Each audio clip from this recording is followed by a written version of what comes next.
Hey there, folks. This is Mitch Firestone with Precision Trading Labs in New York. Um, on February 12th, I did a short video, I think it was about 14, 15 minutes, on sector analysis. And in fact, over here, here's the web address where you could find that. It's posted on YouTube. And so I had done a video about sector analysis.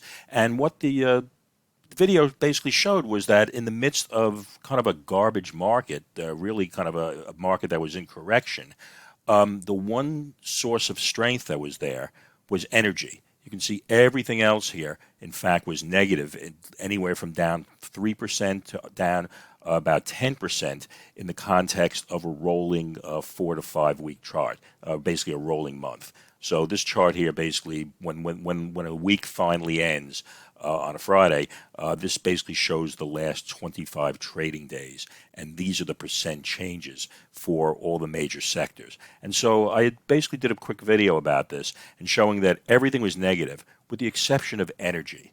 And as a result, we said, okay, in the next week or two, when we would eventually get a pullback in energy, that pullback in a lower time frame would represent a buying opportunity in the bigger picture uptrend that energy was in.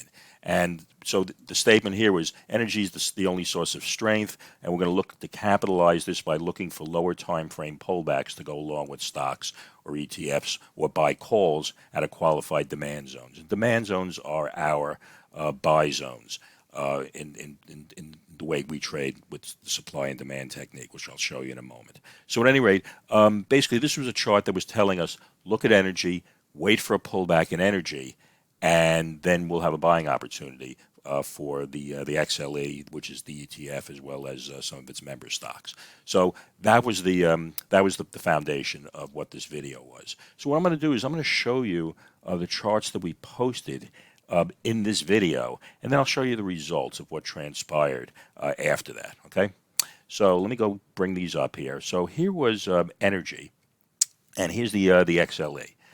And what we were looking at here was this, and this was all on on the close of February 11th. All these charts that I had done the next day in the video. So these all came from February 11th. So here was our setup here. So price rallied up here.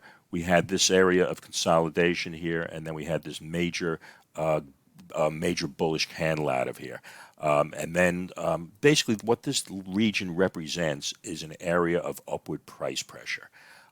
Notice price came up here, price consolidated here, and then notice price rockets out with this very, very bullish candle, which is basically all body. So this is a very, very bullish candle. If you notice all of these candles that form the consolidation area, these are what we might think of as indecisive candles. There's a lot of wick to them. In fact, all the wicks on these represent over half the length of the half of the full range of these candles, and the body is proportionally less. And as a result, in a sense, these are not really decisive candles. These represent more of, again, kind of indecision candles. And so as a result, they basically characterize an area of consolidation. So the basis for our setup was once price rocketed out of here after these indecisive candles and this relatively brief area of tight consolidation, the foundation of our trade was when price pulled back, when we got a pullback into this area, we could expect a bounce out of this region. So that's the basis for our setup. And this is essentially an area where price came up, where it went sideways. When price rocketed out of here, what this reflected was, during this period of consolidation, buyers and sellers were more or less in agreement. They were kind of shuffling shares back and forth within this range, okay?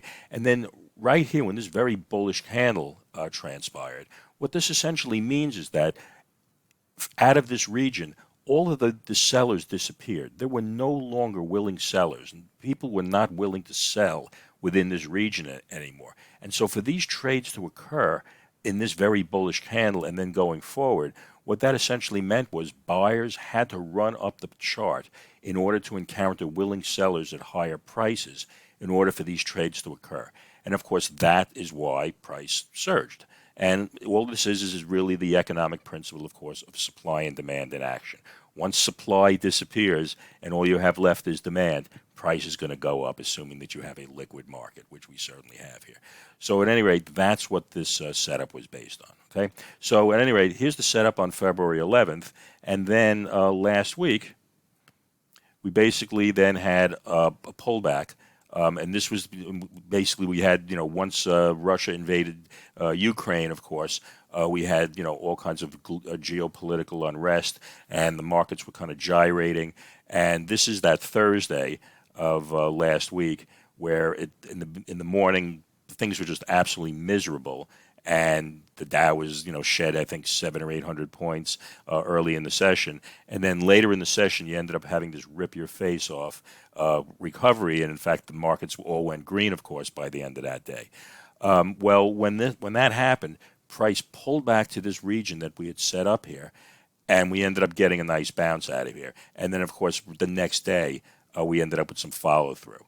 So basically what we had here was a 2-to-1 trade. And what makes this a 2-to-1 trade is that in terms of the risk profile here, this region from 64, which is where we placed our stop, to where our entry was at 65.63, that was $1.63 of risk per 100 shares. That if you did this with stock, that was how much risk there was. And so basically, for a 1-to-1 trade to occur, that would mean that essentially you made $1.63 per share. And obviously, to get up here, which is where this actually got by the close of Friday, that's essentially 2 times $1.63, which of course is what, 336. Okay, or 326. So essentially, that's how we characterize these trades. So this is a 1-to-1 trade. This would be a 2-to-1 trade. Okay, so that was the XLE. And then if we look at a couple of other symbols that we had posted in that webinar that we did, here was Chevron, and again, price came down. This was some price action that occurred basically at the very end of January into early February. And so right here we had this little gap down. Price consolidated here. Notice again the presence of that rocket green candle out of here after this period of consolidation in primarily indecisive candles. So when price came out of here, price rocketed out of here. Again, this is indicative of an area of upward price pressure that's waiting to be tapped when price returns to this region. Okay, so again, that's the basis of this. And again, this is the same exact story, is that more or less you had supply and demand were in balance here, and then essentially supply and demand went out of balance here. And essentially, again, all of the willing sellers more or less left this zone, and the only way that these trades occurred here was, again, buyers ran up the price chart until they found willing sellers at higher prices. And so that's essentially what created this very, very bullish this green candle here, and then again this essentially this price surge. So again, the way this trade was set up is that we were waiting for a pullback to this line here. Okay, this zone characterizes how much risk we would have in the trade, and then we kind of give it a little extra wiggle room. And so as a result, basically this is our stop out was 127.80. Our entry was going to be at 130.68. So that's essentially $1.88 of risk per 100 shares. And in fact, most of these trades we actually did with long calls. So we didn't actually trade the stock. So in fact, on that XLE trade, we did that with long calls, and with the CVX trade as well. We actually bought calls to express the trade. So at any rate, here was our setup, and then if we then flash forward to then what ended up happening, again we ended up with the pullback here. Price then. We got a bounce here. There was another pullback here, but then eventually by the close of Friday, we ended up here. So essentially, that was a risk and reward of over 3-to-1 on this bounce here. Okay, so that was that setup, and then let's see, what else did we have here? So we had XLE. We had here was another one, which was Williams Company. So again, here was our setup on February 11th. Again, this actually doesn't look. This looks somewhat similar to, I think, the CVX, the Chevron setup. So where we had a pullback here, consolidation here, okay, price rocketed out of there, and again we were waiting for a pullback here. Okay, in this case, the zone was about 65 cents deep. So a 1-to-1 trade would be 65 cents. 2-to-1 trade, of course, would be $1.30, $1.95, etc. Okay, so that's how each of these increments of risk work. So when we actually did get the pullback, we ended up, this thing spiked. Then it actually came crashing back down. The zone held; it went right to the bottom, which is why we have these zones. And so basically, this went right to the bottom of the zone. I don't actually think it poked out, but we managed to survive that near-death experience. And you can see, because our stop was about 14 cents below the back line here at 28.80, and then eventually, when we got a recovery, when it closed out the week, we were basically up about 2-to-1 again. Okay, so that was Williams Company, and then the last trade that ended up triggering from the setups that we presented was Holly Frontier. And I remember when I did the video, I actually said Holly Frontier was kind of the wild card in the bunch, where it was certainly the weakest of all the energy sectors by one metric. I believe it was sitting at the lowest point in its 52-week channel. And I remember saying during the video, if you're looking to take a shot with something, Holly Frontier is kind of like the dog of the sector. And so if anything does have room to move, it might be Holly Frontier. Having said that, it's certainly this is a distinctly counter-trend trade, because this thing was based in the bigger picture, was in a downtrend. And like I said, it was also sitting at the lowest point in its 52-week channel. So basically, this was the flyer of the bunch. And as it turned out, it was not happy, and it crashed and burned. So this was a loser. So to summarize, though, the four trades that did trigger, the XLE had gone up, and that was basically a 2-to-1 reward to risk. Chevron that I showed you was a 3-to-1 reward to risk. Williams Company was a 2-to-1, and of course Holly Frontier was the one loss of the four, and that we lost 1 unit on that. And so as a result, when you net all this out, we were up 7 units. We lost on 1 unit on Holly Frontier, and so as a result, that nets out to 6 risk units.